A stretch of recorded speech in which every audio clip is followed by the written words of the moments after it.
Hey guys, Shinlox here, back with a new rambling mini review.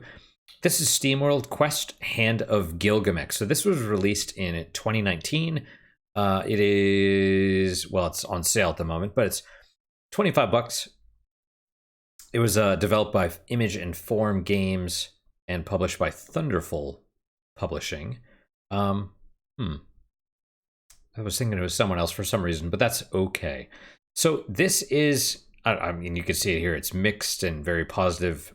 This is actually an RPG. You can see the video here. Let's rewind it a little bit. It looks. I'm not going to play the sound because it's just generic music. This is what appears to be a deck building RPG, and that is not the case, which actually explains a lot of the potentially mixed reviews lately. I'm actually going to recommend this game if you like RPGs, specifically JRPGs. There are cards, and it is sort of a deck building game, but you only have 8 cards in your deck, so it's more like a each of those cards. You've played regular RPGs where it's you have maybe 10 equipment slots, right? Your weapons, your armor, your accessories, all that stuff. That's basically what the cards are. You equip them, and then every turn you get 5, and you can play 3, right? So there's sort of a deck building element. There is a little bit of strategy involved, but not as much as I think fans of the genre, of the deck building genre, would want. You can't create a deck that will wear down your enemy's deck. It's excuse me. It's very much an RPG with cards instead of equipment. And I like it. I actually like it a lot. I would recommend it.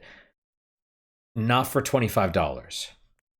$25 is steep for a game that took me about 10 hours to finish. If you could find it, like currently it's 70% off.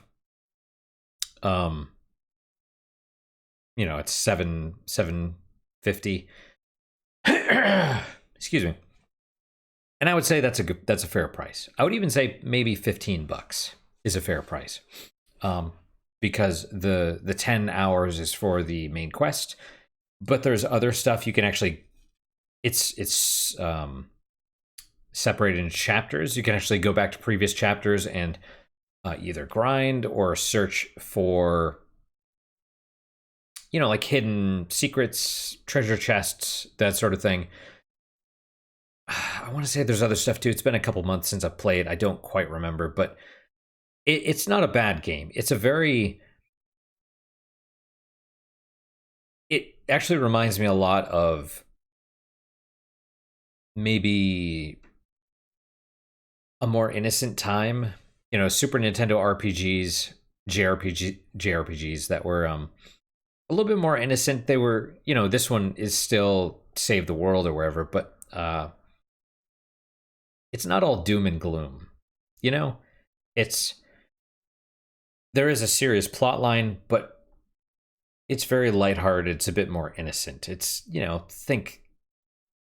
Goonies is not 80s movies where, it's like the main characters are kids and yeah, they could be killed. And when you really think about that, that's pretty serious and very, very adult, but it was treated more innocently back then. It was viewed through this innocent lens.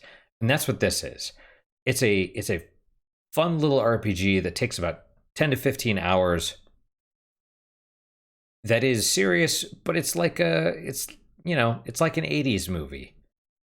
It's not super caught up in its own suffering, I guess, right? It's a good little RPG. Like I said, would recommend it. I think I got it in a humble bundle or something. I don't think I paid the full 25 bucks. So I can understand why there would be mixed reviews. The art, animation, all that stuff is really good. The music is really good. The story is good, if a bit cliched. And I thought it was fun. You know, the only negatives I would say is maybe, like I said, it's.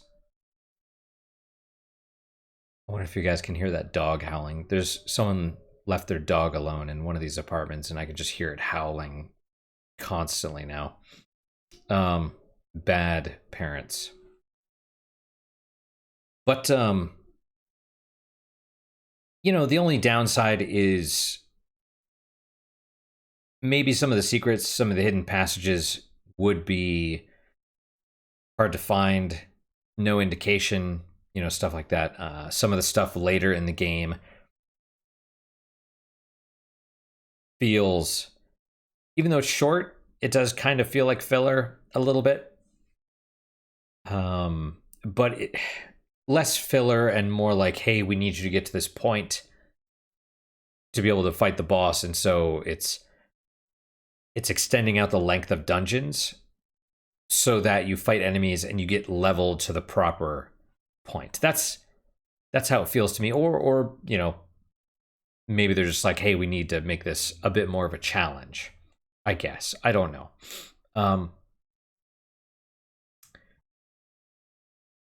And I don't know. I can't really think of any negatives. There are some, but like I said, there weren't a whole lot. It's very simple. I think for people that are looking for a really deep, involving deck building game with lots of different strategies and classes and stuff, you're not necessarily going to find one. There are some different strategies in here, but not in the way that you would think of. Like I think I mentioned this already. There's no way to grind your opponent's deck down. I think, I'm trying to remember if opponents even have decks, and for some reason I think they do, but I don't know. Regardless, like I said, it's a game that doesn't take itself too seriously, and if that sounds interesting, then purchase it for less than $15. That is all. That is it. That's it for today, guys. Thank you guys so much for your time and attention. Really do appreciate it. Really hope you guys are enjoying these episodes. Like I said, recommend the game to anyone that likes JRPGs. I think I enjoyed it. I think other people will enjoy it as well. If you don't like JRPGs,